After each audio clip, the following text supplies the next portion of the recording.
Bismillahirrahmanirrahim. Alhamdulillah. Alhamdulillahi nahmaduhu wa nusalli wa sallim ala rasulihil karim amma ba'd. Saudaraku, seandainya suatu saat kita sedang berzikir, sibuk dengan zikir kita. Kita berzikir di depan rumah kita atau di teras depan masjid. Ketika kita sedang berzikir ini, kita melihat di depan kita, kira-kira 50 meter, ada seorang yang buta kedua matanya. Dan orang ini tidak melihat bahwa di depan dia ada got, ada selokan yang dalam. Yang kalau orang buta ini tadi meneruskan langkahnya, maka dia akan jatuh ke dalam selokan yang dalam tadi. Saat itu kita sedang berzikir. Namun, di depan kita ada orang buta yang akan jatuh ke dalam selokan.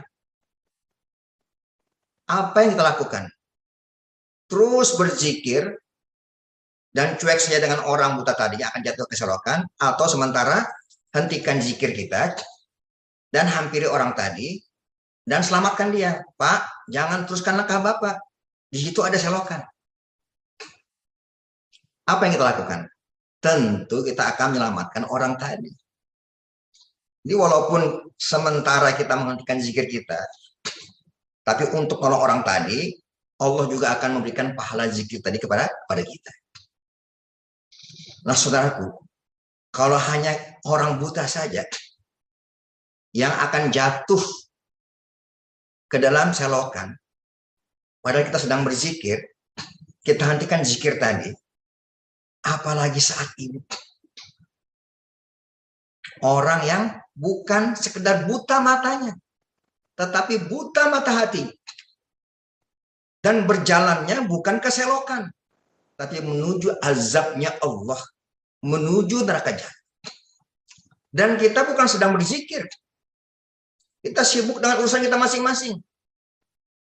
Maka kalau kita berzikir saja kita hentikan untuk menolong orang buta tadi, supaya jangan jatuh ke selokan, apalagi hari ini. Mungkin bukan hanya orang, tetapi keluarga kita yang bukan buta matanya, tapi buta mata hati. Tentu kita lebih berusaha lagi untuk menyelamatkannya agar jangan sampai menuju azabnya Allah. Dakwah, maka inilah kerja kita semua.